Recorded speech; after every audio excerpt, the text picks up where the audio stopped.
अभी अभी बिहार सरकार शिक्षा विभाग बिहार पटना के द्वारा 7वें चरण की बिहार लोक सेवा आयोग द्वारा आयोजित की जाने वाली विद्यालय अध्यापक भर्ती परीक्षा से संबंधित एक विशेष अधिसूचना निकल कर के आई है। यह अधिसूचना विभिन्न विषय वर्गों में कक्षा 1 से 5, 6 से 8, 9th 10th और +2 के लिए होने वाली बीपीएससी के द्वारा एग्ज़ाम जो लिया जाना है उससे संबंधित मुख्य रूप से एलिजिबिलिटी क्राइटेरिया क्या होगी, किस विषय के अध्यापक के लिए कौन कौन सी योग्यताएं होनी चाहिए, इन सब सारी चीज़ों की डिटेल सूचना निकल कर के आई है। क्योंकि आप सब जानते हैं कि कैबिनेट से जो नियमावली विशेष विद्यालय अध्यापक की जारी किया गया था, यह विद्यालय अध्यापक नियमावली विस्तृत नहीं था, एक शॉर्ट था, मेन चीज़ें उसमें दिया गया था और उसी के आधार पर शिक्षा विभाग ने यह डिटेल रूप में पात्रता और मानदंड तय किए हैं कि किस विषय के लिए, किस वर्ग के लिए क्या क्या योग्यताएं होनी चाहिए, ऐसे कौन कौन से अभ्यर्थी होंगे जो इन सब सारी चीज़ों की फॉर्म भर पाएंगे। तो चलिए आइए देखते हैं। आप जैसे कि देख रहे हैं, सबसे पहले यहाँ पे कक्षा 11 एवं 12 के विद्यालय अध्यापक के लिए सामान्य विषयों के लिए आवश्यक शैक्षणिक और प्रशैक्षणिक योग्यता के बारे में चर्चा किया गया है कि विनिर्दिष्ट विषय से कम 50% अंकों सहित किसी मान्यता प्राप्त विश्वविद्यालय से स्नातकोत्तर उत्तीर्ण एवं राष्ट्रीय अध्यापक शिक्षा परिषद से मान्यता प्राप्त संस्थान से शिक्षा में स्नातक यानी कि बीएड, यानी कि वो अपने सब्जेक्ट में जिस सब्जेक्ट की बहाली है उस सब्जेक्ट में पीजी होने चाहिए कम से कम, और इसके साथ ही एनसीटी द्वारा मान्यता प्राप्त किसी संस्थान से बीएड होने चाहिए, अथवा किसी मान्यता प्राप्त विश्वविद्यालय से कम 45% अंकों के साथ स्नातकोत्तर होना चाहिए और इसके अलावा बीएड होनी चाहिए, अथवा किसी मान्यता प्राप्त विश्वविद्यालय से कम 50% अंकों सहित विनिर्दिष्ट विषय में स्नातकोत्तर अथवा इसके समतुल्य तथा साथ में राष्ट्रीय अध्यापक शिक्षा परिषद यानी एनसीटी द्वारा प्राप्त बीए एड या बीएससी एड की उपाधि होनी चाहिए, यानी PG 50% plus BEd, PG 45% plus BEd या पीजी 50% प्लस बीए बीएड या बीएससी बीएड, जो 4 वर्षीय पाठ्यक्रम अब चल रहे हैं। इसके साथ में न्यूनतम 55% अंकों के साथ स्नातकोत्तर होने चाहिए या तथा उनके साथ में 3 वर्षीय एकीकृत बीएड एमएड यानी 3 सालों का जो बीएड एमएड का इंटीग्रेटेड कोर्स चल रहे हैं वे, और पीजी में 55% मार्क्स होने चाहिए। ये सामान्य विषयों के लिए हो गया। कुछ अलग विशेष विषय जो हैं उससे संबंधित भी अलग से मानदंड निर्धारित किए गए हैं, जिसको आप देख सकते हैं यहाँ पे कि वह मान कक्षा 11-12 में कंप्यूटर विषय के लिए विद्यालय अध्यापक की आवश्यक शैक्षणिक योग्यता क्या होनी चाहिए। तो इसके लिए है कि 50% के साथ वे नीचे दिए गए समूह में से किसी मान्यता प्राप्त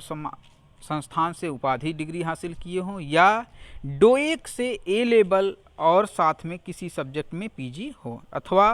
किसी मान्यता प्राप्त विश्वविद्यालय से एआईसीटीई से मान्यता प्राप्त संस्थान से बीई या बीटेक हो कंप्यूटर साइंस या आईटी में, या किसी मान्यता प्राप्त विश्वविद्यालय से या एआईसीटीई से मान्यता प्राप्त संस्थान से किसी स्ट्रीम में बीई या बीटेक की उपाधि हो, तथा साथ में कंप्यूटर में पोस्ट ग्रेजुएट डिप्लोमा यानी पीजीडीसीए, अथवा किसी मान्यता प्राप्त विश्वविद्यालय से कंप्यूटर साइंस में स्नातकोत्तर यानी कि एमसीए या कंप्यूटर साइंस में स्नातक हो और उसके साथ में बीसीए या किसी विषय में स्नातकोत्तर हो, या किसी प्राप्त मान्यता प्राप्त विश्वविद्यालय से कंप्यूटर साइंस में पोस्ट ग्रेजुएट डिप्लोमा और साथ में किसी एक सब्जेक्ट में स्नातकोत्तर, या डोएक से बी लेवल को उत्तीर्ण हो और किसी एक सब्जेक्ट में अपनी मास्टरी हासिल की हो या स्नातकोत्तर की उपाधि हो। इन सब सारे लोग जो होंगे वे कंप्यूटर के टीचर बन सकते हैं, और कंप्यूटर साइंस के टीचर बनने के लिए ट्रेनिंग की आवश्यकता नहीं है, जैसा कि यहाँ पे दिखाया जा रहा है। आगे बढ़ते हैं। कक्षा 11 और 12 में एग्रीकल्चर के टीचर बनने के लिए उसके लिए क्या योग्यता होनी चाहिए। तो न्यूनतम 50% के साथ में वे मान्यता प्राप्त विश्वविद्यालय से स्नातक हों एग्रीकल्चर में, तथा साथ में एग्रोनॉमी, प्लांट ब्रीडिंग या genetics, इंटेमोलॉजी, plant pathology, seed science and technology, soil science या हॉर्टिकल्चर में से किसी एक विषय में स्नातकोत्तर हासिल होना चाहिए। संगीत के टीचर बनने के लिए क्या होना चाहिए? देखिए वहाँ पे एग्रीकल्चर के लिए भी अभी आपको ट्रेनिंग की चीज़ें नहीं दिखाई गई कि ट्रेनिंग के लिए ज़रूरी नहीं है। इसके बाद है आपका संगीत विषय के लिए। संगीत विषय में भी 11वीं 12वीं के विद्यालय अध्यापक के लिए किसी मान्यता प्राप्त संस्थान से संगीत शिक्षा में स्नातकोत्तर की उपाधि होनी चाहिए। अब आगे आते हैं सामान्य विषयों के लिए कक्षा 9 और 10 यानी कि 9th और 10th के लिए सामान्य विषयों के लिए क्या योग्यता होनी चाहिए, इसकी चर्चा यहाँ पे किया गया है कि विनिर्दिष्ट विषय में यानी जिस विषय की आप टीचर बन रहे हैं उस विषय में कम से कम 50% आपके साथ ग्रेजुएशन होना चाहिए और साथ ही साथ में आप बीएड होने चाहिए, यानी कि यहाँ पे ट्रेंड टीचर की ज़रूरत पड़ेगी, यहाँ पे ट्रेनिंग होना चाहिए। अथवा किसी मान्यता प्राप्त संस्थान से विश्वविद्यालय से 45% जैसा कि समय पे छूट दिया गया है, उसके आलोक में कहा जा रहा है कि उस समय जो ट्रेनिंग की कोर्सेज किया गया था उसके अनुसार उन्हें 45% और साथ में बीएड होने चाहिए। अथवा किसी राष्ट्रीय अध्यापक शिक्षा परिषद से प्राप्त किसी भी संस्थान से वो बीए, बीएड या बीएससी बीएड कोर्स किए हुए हैं तो अभी अपने सब्जेक्ट में वे टीचर हाई स्कूल में बन सकते हैं। अब हाई स्कूल में शारीरिक शिक्षा के टीचर बनने के लिए क्या योग्यताएं होनी चाहिए, उसके लिए है कि एक वैकल्पिक विषय के रूप में शारीरिक शिक्षा के साथ 50% अंकों सहित शारीरिक शिक्षा में स्नातक अगर हों, या एक वैकल्पिक विषय में 45% के साथ हुए ट्रेनिंग की अपना स्नातक की डिग्री हासिल किए हों। आगे है 45% अंकों के साथ स्नातक उपाधि तथा राष्ट्रीय अथवा राज्य या अंतर विश्वविद्यालयी खेल कूद अथवा खेलों प्रतियोगिताओं में अथवा एथलेटिक्स में सहभागिता हो, या प्रतिनियुक्त सेवा शर्त अभ्यर्थी 45% के साथ में कम से कम 3 वर्षों का अनुभव हो, या 45% अंकों के साथ शारीरिक शिक्षा में स्नातक हों, या एक वैकल्पिक विषय के रूप में शारीरिक शिक्षा के साथ न्यूनतम 40% अंकों सहित स्नातक हों। इन सब सारे पाठ्यक्रमों, इन सब सारे चीज़ों के बारे में है कि इन सब सारे चीज़ों से जो भी होंगे उन्हें हाई स्कूल में वो टीचर बन सकते हैं, लेकिन साथ में इनको 1 वर्षीय बीपीएड कोर्स जरूर भी किया होने चाहिए, यानी कि फिजिकल एजुकेशन में भी ट्रेंड होने चाहिए। इसके अलावा है कि संगीत विषय के लिए कक्षा 9 से 10 के लिए विशेष अध्यापक के लिए वही है कि 50% अंकों के साथ मान्यता प्राप्त संस्थान से संगीत शिक्षा में अर्हता उनकी होनी चाहिए। ललित कला विषय के लिए भी है कि वहाँ पे मान्यता प्राप्त संस्थान से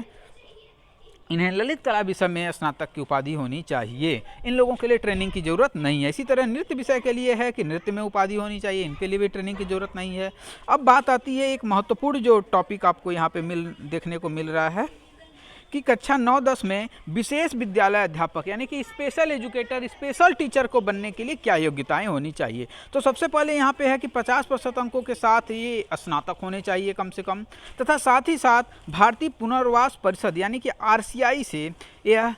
स्पेशल एजुकेशन में बीएड हासिल की हो, यानी विशेष शिक्षा में बीएड के साथ, और साथ ही साथ भारतीय पुनर्वास परिषद का वैध सीआरआर नंबरधारी। तो एक इम्पॉर्टेंट चीज़ यहाँ पे बन रही है कि सीआरआर नंबर जारी होना चाहिए। इसके साथ हम आते हैं कक्षा 9-10 में विद्यालय अध्यापक के पद पर नियुक्ति हेतु विषय समूह में, अलग अलग विषय समूह में किसी विषय विशेष के लिए किस चीज़ की जरूरत पड़ेगी उसकी चर्चा यहाँ पर स्पष्टीकरण किया गया है कि गणित विषय के लिए वही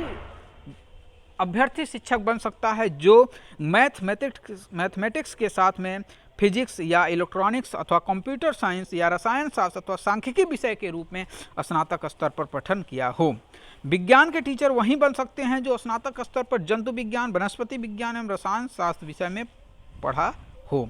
सामाजिक विज्ञान के लिए, जो कि हमेशा विवादास्पद भी रहता है, इसकी चर्चा हम लोग कर लेते हैं, यहाँ पे देख लेते हैं। सामाजिक विज्ञान के लिए कहा गया है कि स्नातक स्तर पर सहायक विषय या प्रतिष्ठा यानी कि सब्सिडरी में भी या ऑनर्स में भी, दोनों में से किसी में भी इतिहास, भूगोल, अर्थशास्त्र और राजनीतिक शास्त्र में से किसी 2 विषय में उत्तीर्ण होना चाहिए। इन 4 सब्जेक्ट में से किसी 2 में होना चाहिए, जिसमें अनिवार्य रूप से एक विषय इतिहास या भूगोल अवश्य हो। यह एक महत्वपूर्ण चीज़ है कि सोशल साइंस के हाई स्कूल के जो टीचर बनने चाहते हैं शिक्षक अभ्यर्थी, उन लोगों के लिए इन 4 विषय में से किसी 2 विषय में स्नातक जरूर होना चाहिए, और उसमें से भी इतिहास या भूगोल एक सब्जेक्ट जरूर होने चाहिए। अब भाषा टीचर के बारे में देखते हैं। भाषा से संबंधित है कि माध्यमिक शिक्षक पद के लिए भाषा के संबंधित विषयों में स्नातक स्तर पर 3 वर्ष में पठित होना चाहिए। यानी कि अगर वो हिंदी है तो 3 साल में हिंदी पढ़ा होना चाहिए, इंग्लिश है तो 3 साल इंग्लिश पढ़ा होना चाहिए, संस्कृत हो तो संस्कृत भी 3 साल पढ़ा होना चाहिए। अब चलिए आगे आते हैं, वाणिज्य के बारे में देख लेते हैं। कक्षा 11 से 12 तक वाणिज्य संकाय विषय में विद्यालय अध्यापक के पद पर नियुक्ति हेतु पात्रता परीक्षा के संबंध में कहा जा रहा है कि वाणिज्य संकाय में 3 विषय क्रमशः ईपीएस यानी कि एंटरप्रेन्योरशिप, अकाउंटेंसी एवं बिजनेस स्टडी, इन 3 विषयों में शिक्षकों की नियुक्ति की जाएगी। इस हेतु वाणिज्य में शिक्षक पात्रता परीक्षा उत्तीर्ण अभ्यर्थी उक्त तीनों में से किसी एक विषय में नियुक्ति हेतु आवेदन कर सकते हैं। यानी कि तीनों में आवेदन नहीं कर सकते, किसी एक में ही वे आवेदन कर सकते हैं। इसी प्रकार एंटरप्रेन्योरशिप अथवा अकाउंटेंसी अथवा बिजनेस स्टडी विषय में शिक्षक पात्रता परीक्षा उत्तीर्ण अभ्यर्थी संबंधित विषय में ही नियुक्ति आवेदन कर सकेंगे। यानी जिस विषय में जो उत्तीर्ण हैं उसी विषय में वे आवेदन कर सकेंगे। आगे आता है विद्यालय अध्यापक के मूल कोटि, यानी कि अब आ गया 1 to 5।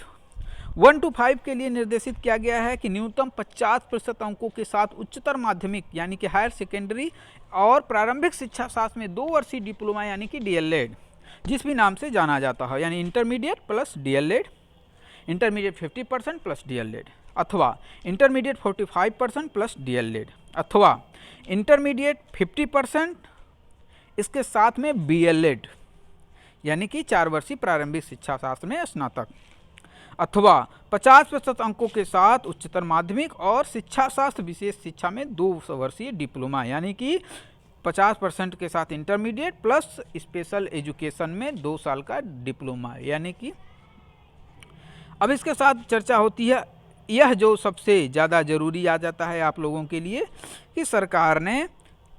बीएड वालों को भी प्राइमरी में मौका दिया है। यानी कि 1 to 5 के शिक्षक बनने के लिए डीएलएड के साथ साथ बीएड वालों को भी मौका दिया गया है कि 50% अंकों के साथ स्नातक तथा शिक्षा शास्त्र में स्नातक यानी शिक्षा में स्नातक यानी कि बीएड होना चाहिए, अथवा 55% अंकों के साथ इंटरमीडिएट या उसके समकक्ष तथा स्नातकोत्तर और 3 वर्षीय एकीकृत बीएड या एमएड होने चाहिए। अब आगे देखते हैं, मदरसा के लिए है कि मदरसा बोर्ड से होने चाहिए उर्दू के लिए, तभी उनको मान्यता मिलेगी। इसी तरीके से बंगला के लिए है कि वे बंगला में होने चाहिए, टीचर होने चाहिए, तभी उनको मौका मिलेगी। अब आगे चर्चा हो रहा है विद्यालय अध्यापक के स्नातक कोटि में यानी कि 6 to 8 के लिए किया है कि इसमें 3 प्रकार के शिक्षक बहाल होंगे, एक गणित और विज्ञान विद्यालय अध्यापक, दूसरा सामाजिक विज्ञान विद्यालय अध्यापक, तीसरा भाषा विद्यालय अध्यापक। इन अलग अलग चीज़ों में देखते हैं, सामान्य तौर पर स्नातक होने चाहिए और साथ ही साथ 2 वर्षीय डिप्लोमा हो या बीएड हो, यानी डीएलएड और बीएड दोनों को शामिल किया गया है स्नातक के साथ साथ। अब आगे आते हैं जो सबसे महत्वपूर्ण चीज़ है सोशल साइंस में टीचर बनने के लिए। देखिए यहाँ पे कि शिक्षा शास्त्र में बीएड स्पेशल वालों को भी मौका मिला है, बीएड वालों को भी मौका मिला है, लेकिन इन्हें 6 महीने का ब्रीज कोर्स करना होगा और इस 6 महीने के ब्रीज कोर्स के लिए इन्हें सवैतनिक अवकाश भी दिया जाएगा। इसके साथ साथ हिंदी के टीचर बनना चाहते हैं या अंग्रेजी के बनना चाहते हैं तो इन्हें ये सब्सिडरी अथवा ऑनर्स सब्जेक्ट के रूप में 3 साल पढ़ा होना चाहिए। नेक्स्ट है 6 to 8 में सोशल साइंस के अगर टीचर बनना चाहते हैं आप तो स्नातक स्तर पे इतिहास, भूगोल, राजनीति शास्त्र, दर्शन शास्त्र, अर्थशास्त्र, वाणिज्य, मनोविज्ञान, समाजशास्त्र, इन विषयों में से किसी 2 विषयों में स्नातक स्तर पे पठित जरूर होना चाहिए। इनमें से अगर कोई 2 विषय आप स्नातक स्तर पे लिए हैं तो आप सोशल साइंस के टीचर बन सकते हैं। नेक्स्ट है 6 से 8 के गणित और विज्ञान विषय के लिए स्नातक स्तर पर गणित, भौतिकी, रसायन, जीव विज्ञान में से कोई 2 विषय पठित होने चाहिए, तभी आप गणित और विज्ञान विषय के टीचर बन सकते हैं। अब चर्चा आती है 1 to 5 में विशेष विद्यालय अध्यापक यानी कि स्पेशल एजुकेटर की बहाली की बात। इनके लिए क्या योग्यताएं होनी चाहिए? इनके लिए भी वही है जो प्राथमिक विद्यालयों के लिए है, बस केवल अंतर इतना है कि वहाँ पे बीएड या डीएड की जगह पे स्पेशल एजुकेशन का डिप्लोमा रख दिया गया है कि उनके पास स्पेशल एजुकेशन का डिप्लोमा होना चाहिए और साथ साथ आरसीआई की मान्यता प्राप्त होनी चाहिए और आरसीआई द्वारा वैध सीआरआर नंबर इनके पास होनी चाहिए। इसी तरीके से स्नातक कोटि संवर्ग में विशेष अध्यापक के लिए वही चीज़ें हैं कि 50% के साथ स्नातक की उपाधि हो तथा साथ ही साथ इनके पास भारतीय पुनर्वास परिषद के द्वारा प्राप्त वैध CRR नंबर होनी चाहिए। इसके बाद है कि विद्यालय अध्यापक के पद पर नियुक्ति हेतु शैक्षणिक एवं प्रशैक्षणिक प्रमाण पत्र की मान्यता से संबंधित उपबंध क्या है कि राज्य सरकार और केंद्र सरकार के द्वारा समय समय पर UGC द्वारा मान्यता प्राप्त संस्थान से ही इनका स्नातकोत्तर और स्नातक की डिग्री होनी चाहिए। NCTE द्वारा प्राप्त संस्थान से ही इनका प्रशैक्षणिक सर्टिफिकेट होना चाहिए। स्नातकोत्तर के समतुल्य अर्हता के संबंध में कुछ स्पेशल स्पष्टीकरण दिया गया है। इसके स्नातक के समझ में दिया गया है। यही सब सारी चीज़ें यहाँ पे डिटेल में दे दिया गया है कि अब क्या क्या किस विषय के शिक्षक बनने के लिए क्या क्या आपके पास शैक्षणिक और प्रशैक्षणिक योग्यता होनी चाहिए। इन्हीं शैक्षणिक और प्रशैक्षणिक योग्यता के आधार पर ही अब आगे BPSC विज्ञापन निकालेगा। चूँकि BPSC को जब तक यह सूचनाएं यह शैक्षणिक और प्रशैक्षणिक योग्यता के बारे में स्पेशल एलिजिबिलिटी क्राइटेरिया नहीं दिया जाता तब तक BPSC विज्ञापन नहीं निकाल पाता। तो BPSC के लिए यह एक बहुत बड़ी बाधा थी स्पेशल रूप में कि इन्हें चूँकि केवल नियमावली के आधार पर विज्ञापन निकालने में समस्याएँ आती, इसलिए राज्यपाल के आदेश से शिक्षा विभाग के संयुक्त सचिव संजय कुमार ने आज इस अधिसूचना को जारी किया है, जिसका पत्रांक 916 है और दिनांक 19/5/2023 है। इसी के आधार पे सारी सूचनाएं दिया गया है और सभी लोगों को समय समय पर सूचना देने के लिए इसे आवश्यक कार्यार्थ हेतु प्रेषित किया गया है। तो इस तरीके से विज्ञापन के लिए जो बहुत बड़ी बाधा थी वह दूर हो गई है और लोगों को क्लियर कर दिया गया है कि क्या क्या किन विषयों के लिए क्या क्या योग्यताएं होनी चाहिए, तभी आप शिक्षक बन सकते हैं। चाहे ट्रेनिंग के संबंध में हो या स्नातक, इंटरमीडिएट और PG के संबंध में हो, सारी डिटेल्स जो कन्फ्यूजन थी सब चीज़ों को दूर कर दिया गया है। हाँ, अभी एक बात क्लियर नहीं किया गया है कि 2021-23 के बैच के BEd या DLEd के साथियों के लिए यह अभी तक क्लियर नहीं हो पाया कि जो कट ऑफ डेट रखा जा रहा है कि 1/8 को कट ऑफ डेट होगी, 1 अगस्त को होगी, तो वह एलिजिबिलिटी में प्रत्येक चीज़ों में होगी, यानी कि शैक्षणिक और प्रशैक्षणिक सर्टिफिकेट यानी रिजल्ट के बारे में भी होगा या केवल एज लिमिट के लिए होगी, इसका क्लैरिफिकेशन अभी तक नहीं किया गया है। उम्मीद है कि विज्ञापन में ये सब सारी चीज़ें क्लियर हो जाएगी और उसके बाद स्पष्ट हो पाएगी कि क्या BEd और DLEd वालों को भी मौका इस सत्र वाले को जो 21-23 सेशन वाले हैं इनको मौका मिल पाएगा कि नहीं। आशा करते हैं साथियों कि आपको ये पूरे डिटेल्स सूचनाएँ सही समझ में आई होंगी। धन्यवाद।